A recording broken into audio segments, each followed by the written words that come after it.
En este video vamos a ver cómo calcular algunos índices clínicos, índices estadísticos específicos empleados en la parte más asociada a la parte de medicina. Vamos a ver algunos índices de calidad diagnóstica, como son la sensibilidad, la especificidad y algunos índices de riesgo, como es el riesgo relativo y el odds ratio. Una vez abierto el software Infostat, le damos OK a las pantallas, a las ventanas emergentes para que nos permita trabajar con la versión estudiantil libre. Voy al menú Archivos y yo tengo ya generado un archivo de datos que se llama Diagnóstico, en formato ya la extensión propia de Infostat, que es IDB2, en el cual tengo cargado uno a uno 60, voy a eliminar la última fila, voy a hacer clic, botón derecho, eliminar fila, 60 datos que corresponden al resultado de un test y si la persona realmente tenía o no la enfermedad. Esto es para poder calcular las medidas algunas de las medidas de calidad diagnóstica que se puedan calcular en forma automática con el software. Lógicamente podría tener los datos cargados con alguna columna que indicara frecuencia. En este caso yo lo tengo cargado uno a uno, dado que es lo más usual cuando se generan archivos de datos, tener los datos cargados uno a uno y no tener ya calculado una frecuencia asociada a cada categoría. Simplemente cambiaría levemente cómo cargar los datos. Entonces, como primer paso tenemos que generar una tabla llamada tabla cruzada o de doble entrada, dado que en este caso tenemos dos variables cualitativas, categóricas, el resultado test, que puede ser positivo o negativo, y el hecho de presentar o no la enfermedad, que es lo que yo llamaba como evento. Y entonces necesito generar una tabla, una matriz de datos, en donde en las filas y las columnas estén indicadas las categorías de cada variable y en la matriz propiamente dicha sean las frecuencias asociadas a estas categorías. Para poder generar la tabla cruzada se accede al menú Estadísticas y no vamos a utilizar tabla de frecuencias, sino que vamos a ir a datos categorizados, debido a que nosotros lo que tenemos son variables categóricas. Y la tabla de contingencia me va a permitir generar la tabla para estas dos variables cualitativas. Como criterio de clasificación voy a indicar, selecciono las dos variables, aprieto la flecha apuntando a la derecha para que me los introduzca como criterio de clasificación para generar la tabla. En el caso de que yo tuviera una columna donde tuviera las frecuencias asociadas a la combinación de las categorías de ambas variables, lo que cambiaría es que en la parte inferior de esta ventana debería cargar, en este caso, la columna correspondiente a las frecuencias. En el caso de mi tabla de datos, de mi archivo de datos, como están cargados uno a uno, no voy a colocar nada en esa opción. Voy a dar a aceptar. Voy a poner el test, lo voy a poner como las filas y el evento en las columnas. Una cuestión de costumbre mía de cómo generar las tablas para las medidas de calidad diagnóstica. No le vamos a pedir presentación en orden alfabético, vamos a dejarlo como está. Es cuestión de gustos, hay que tener en cuenta después, cuidado cuál es cada frecuencia de la tabla. Y como opciones voy a destildar aplicable tablas 2x2, es el caso que tenemos nosotros, una tabla 2x2, porque tenemos dos categorías para cada variable, positivo o negativo en el caso del test y enfermo sano en el caso del evento, lo que genera una matriz 2x2, dos filas, dos columnas. Vamos a destildar on ratio, vamos a destildar todas estas opciones que son para pruebas posteriores, también chi cuadrado, a veces lo hace en forma automática igual. vamos a pedirle que nos genere una tabla donde nos indique las frecuencias absolutas para cada celda de mi matriz, y le vamos a pedir que nos genere las frecuencias relativas por columna, y vamos a pedirle relativas al total. Doy a aceptar y me genera la siguiente salida. La primera tabla generada es la tabla con las frecuencias absolutas. Entonces me está indicando que personas a las cuales el test le dio positivo fueron 30, otras 30 personas les dio negativo el test. En total tenía 60 personas, como dije eran 60 filas, y dentro de las 30 personas que les dio positivo el test, 20 realmente estaban enfermas y 10 sanas. Esto, la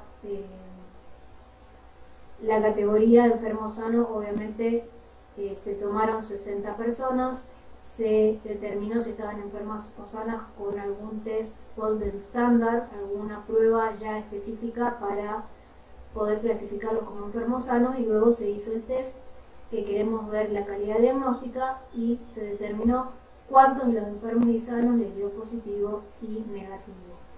Vemos que 5 personas enfermas el test les dio negativo y 25 personas sanas les dio negativo. Estos 20 enfermos que el test les dio positivo constituirían los verdaderos positivos. Los 10 sanos que el test les dio positivo son los falsos positivos. Los 5 enfermos que el test les dio negativo son los falsos negativos, y los 25 sanos que el test les dio negativo son los verdaderos negativos. Los totales de filas y columnas constituyen el total de positivos, el total de negativos, el total de enfermos y el total de sanos. Y los 60 serían el total general. Al pedirle que me obtenga las frecuencias relativas por columnas, lo que hace es dividir cada frecuencia, cada frecuencia absoluta indicada en la tabla anterior, lo divide por el total de las columnas. Es así que divide 20, 10, 5 y 25. Al 20 y al 5 los divide en el total de la columna correspondiente, que sería 25. A los 10 y 25 sanos que les dio positivos y negativos los divide en el total de la columna de sanos, que es 35, y luego divide al total de positivos y al total de negativos en el total de la columna, que es el total general de 60. Por eso es que las frecuencias relativas al total de las columnas me quedan 0,5, 0,5, 1, porque está dividiendo 60 en el total de esa columna, que también es 60. Lo mismo pasa con el total de las columnas. Y 5 dividido 25 da 0,2. 25 dividido 35 da 0,71. 10 dividido 35 da 0,29. Y 20 dividido 25 da 0,8. Hay que recordar que la sensibilidad era el número de verdaderos positivos dividido el total de enfermos, por lo cual la sensibilidad surge de los verdaderos positivos, que eran 20, dividido el total de enfermos, que son 25. ¿Qué es lo que se está calculando en esta tabla que le hemos pedido que divida a cada frecuencia en el total de la columna correspondiente? Entonces, en este caso, esta prueba diagnóstica tiene una sensibilidad de 0,8.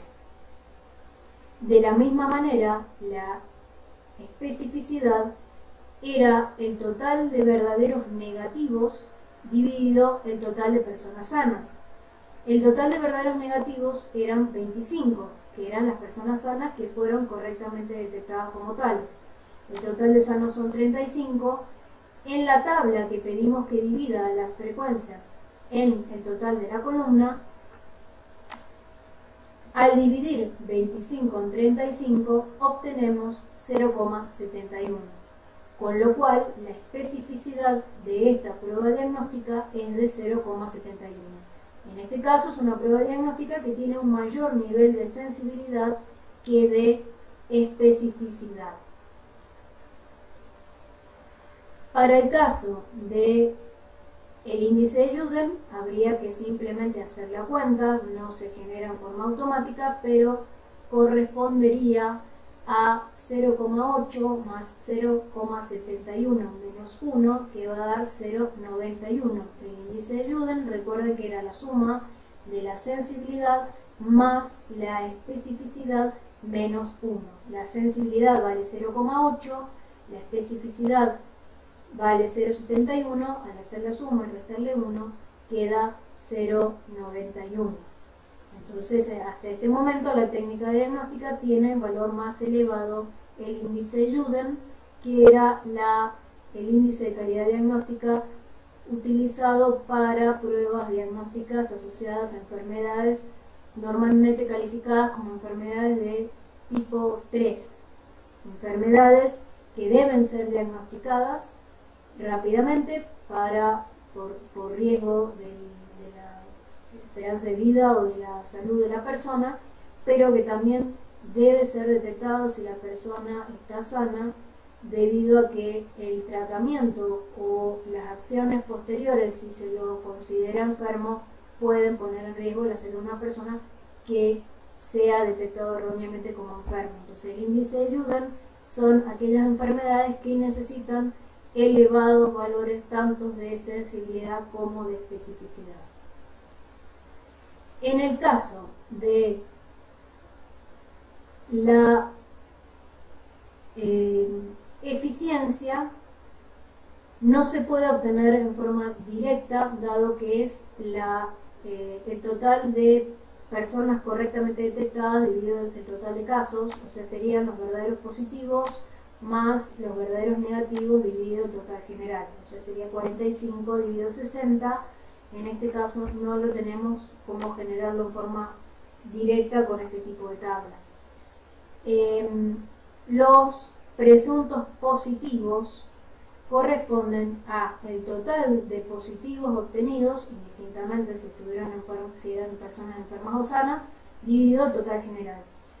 El índice de detección corresponde a los verdaderos positivos, a la proporción de verdaderos positivos del total de casos, con lo cual se pueden obtener ambos índices de la tabla que se pidió, en la cual se pedía que dividieran a cada frecuencia en el total general, con lo cual en la última tabla, que divide todas las frecuencias absolutas de la primera tabla en el total general, que es 60, podemos obtener el presunto positivo y el índice de detección.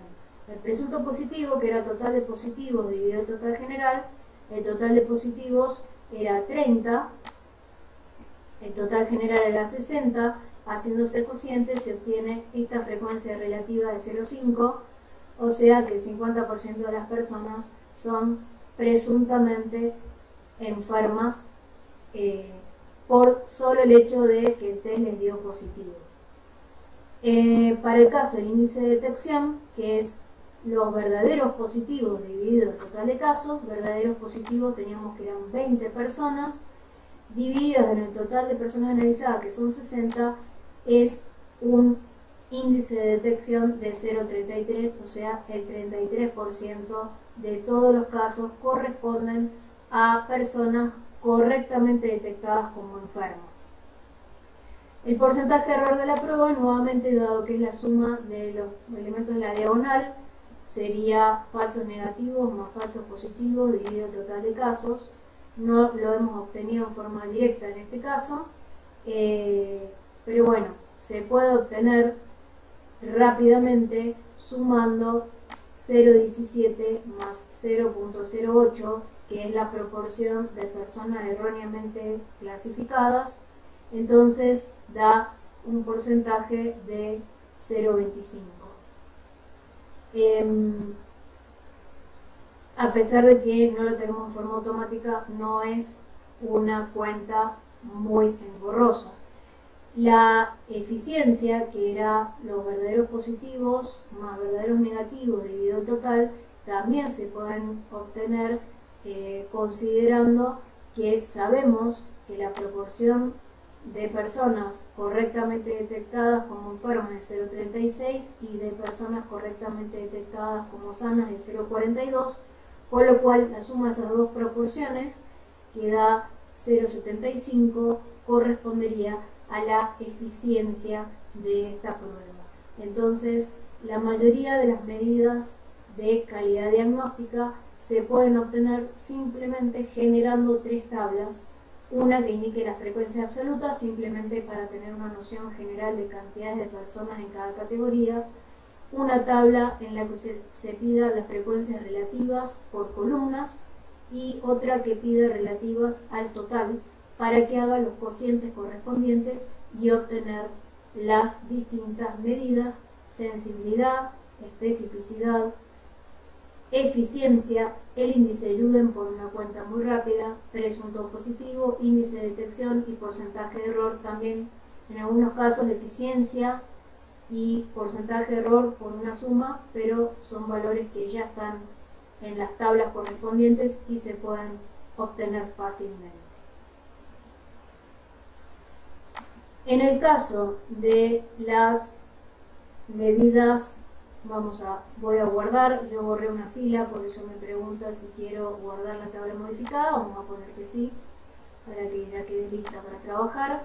Voy a abrir dos tablas, voy a trabajar con una sola de ellas. Esta es una tabla que generé de un estudio, un registro de la relación entre fumar y no fumar y el presentar enfermedad pulmonar obstructiva crónica. No sé si tiene...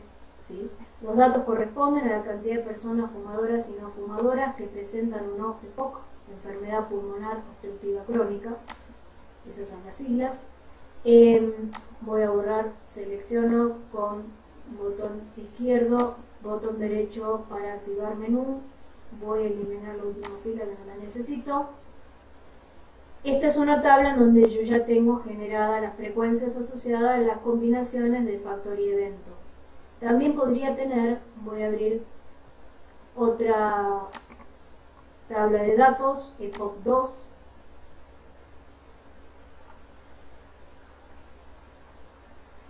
En este otro archivo de datos, EPOC 2, en lugar de tener una columna que corresponda a las frecuencias, se ha cargado las distintas combinaciones de resultado del test, o sea, perdón, no, este no es. Bueno, me ha sobrescrito otro. Bueno, podría tener una tabla, lo voy a escribir, podría tener una tabla. Acá me genera una tabla vacía. Podría yo tener los datos uno a uno, o sea, tener una columna que corresponde al factor. Si hago doble clic en el nombre de la columna, vamos a hacerlo con la columna 2, doble clic con botón izquierdo, me abre una ventana en donde yo puedo cambiarle el nombre a la columna. Puedo ponerlo en mayúscula, en minúscula, hay que tener cuidado si después detecta en forma diferente si es mayúscula o minúscula. Y cargar uno a uno los datos, o sea, yo tendría fumador, fumador, fumador, fumador y así. Y que está enfermo, enfermo, enfermo, dando enter, se van cargando los datos y así los 20. Y lo mismo con fumadores sanos, otros 10. 5 para no fumadores enfermos y 25 datos subsiguientes para los no fumadores sanos. O sea, yo podría tener los datos uno a uno cargados en dos columnas o con una columna con frecuencias. Voy a cerrar esta ventana, no la voy a guardar, voy a trabajar con la tabla como está, con una columna de frecuencias, y para poder calcular las medidas de riesgo relativo y los ratios, vamos a pensar inicialmente que esto fue un estudio de cohorte en el cual se armaron dos grupos, uno de personas expuestas al cigarrillo, o sea, personas que fumaban, otras personas no fumadoras, y se las siguió a lo largo de cierto periodo para detectar cuántas desarrollaban enfermedad pulmonar obstructiva crónica. Y de esta manera lo que tendríamos, si el registro se hizo, si el estudio se hizo de esa forma, lo que tendríamos es un estudio de cohorte y la medida de riesgo asociada a este tipo de estudios es el riesgo relativo. Entonces, para pedir el riesgo relativo para esta tabla, yo voy a ir al menú Estadísticas, voy a ir de nuevo al menú Datos categorizados, dado que nuevamente tenemos dos variables categóricas, el factor y el evento asociado, y le voy a pedir que me genere una tabla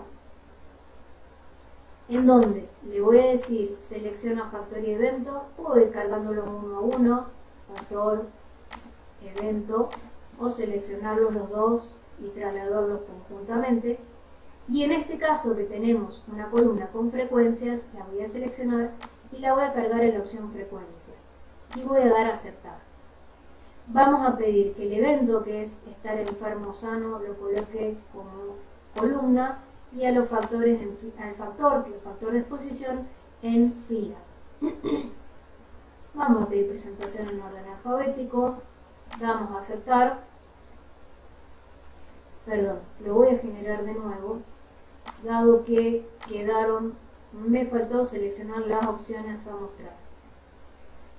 Entonces entro menú estadísticas, datos categorizados, tabla de contingencia, dejo cargado como están las variables y la frecuencia, doy a aceptar, dejo evento en columna, factor en filas, le dejo la presentación en orden alfabético para que me genere la tabla con las formas usuales, con la frecuencia en el orden que se usa normalmente, pero voy a destildar que me genere tablas de frecuencia relativa, dado que no es lo que quiero, y sí le voy a pedir que me calcule el riesgo relativo. Voy a dar a aceptar, esto es una medida descriptiva de riesgo, se pueden hacer pruebas de independencia, H cuadrado, Monemar o ajuste de Fisher en función de el tipo de tabla que tengamos. En este caso solo queremos que nos calcule la medida de riesgo relativo para los datos registrados.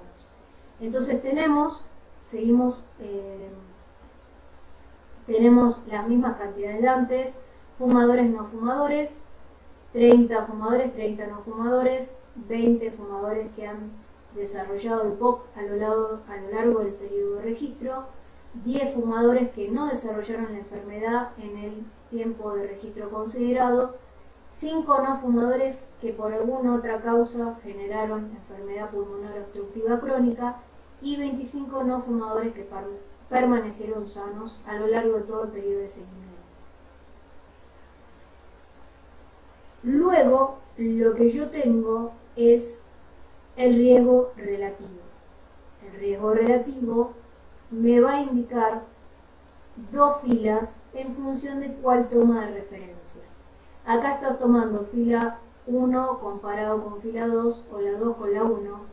Entonces, lo que hace es calcular el riesgo relativo, el riesgo de presentar enfermedad pulmonar obstructiva crónica de fumadores comparados con no fumadores.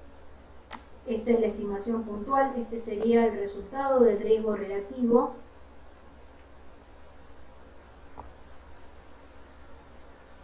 El riesgo relativo entonces valdría 4, es decir, que un fumador, la probabilidad de desarrollar una enfermedad pulmonar obstructiva crónica para un fumador es 4 veces la de un no fumador.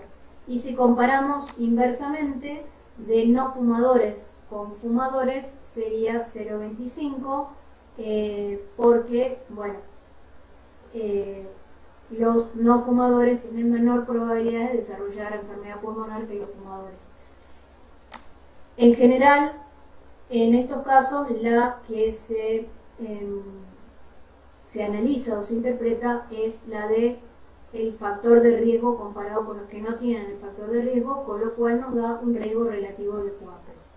También genera intervalos de confianza. Esto más adelante vamos a ver estimaciones por intervalos y vamos a poder entender qué es esto, pero este cálculo de riesgo relativo de 4 es para el caso de las 60 personas que se han analizado. Se puede hacer una generalización de qué riesgo relativo se espera tener para toda la población de fumadores comparado con los no fumadores, y esto lo que está estimando es dentro de qué rango de valores valdría el riesgo relativo de fumadores con no fumadores, visto desde el punto general de la población objetivo y no en particular para estos 60. Eso más adelante, cuando veamos estimación por intervalo, vamos a poder aprender bien cómo leer estos intervalos de confianza para este riesgo relativo o para cualquier otra estimación que se haga. Vamos a suponer ahora que los datos que tenemos corresponden a un estudio caso-control. Básicamente lo que cambia en un estudio caso-control es que ahora la situación es inversa. Antes decíamos, bueno, vamos a tener un grupo de fumadores de 20,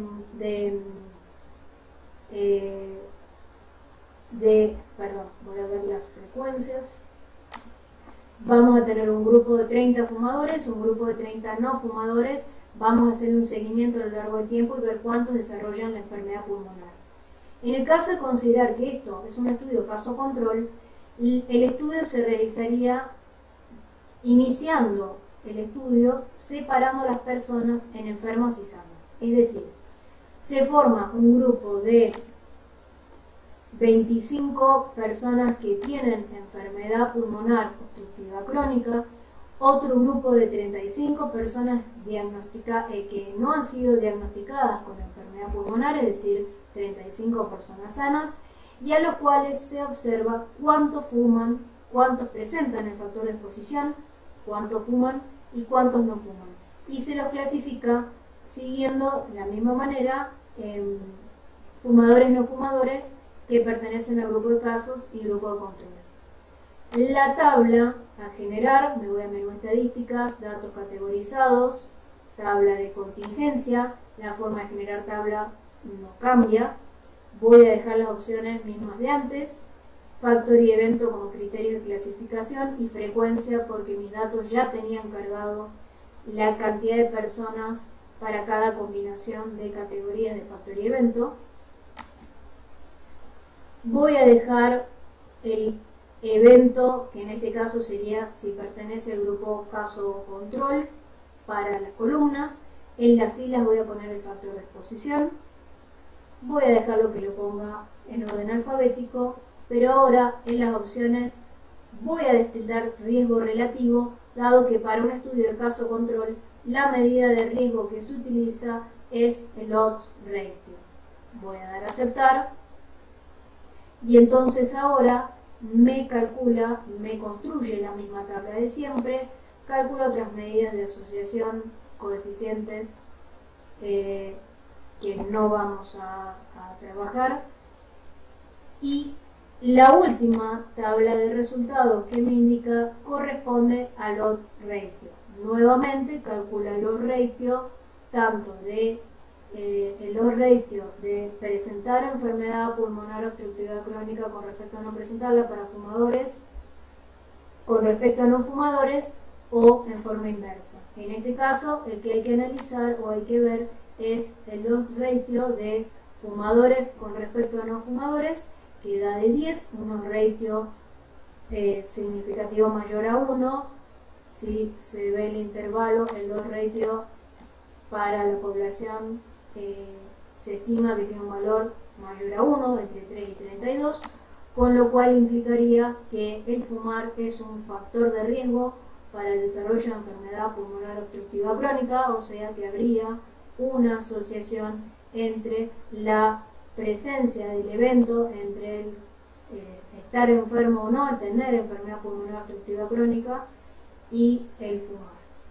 Estas son todas las medidas de riesgo que se van a calcular y todos los estadísticos específicos, índices clínicos que vamos a ver cómo se obtienen con el software.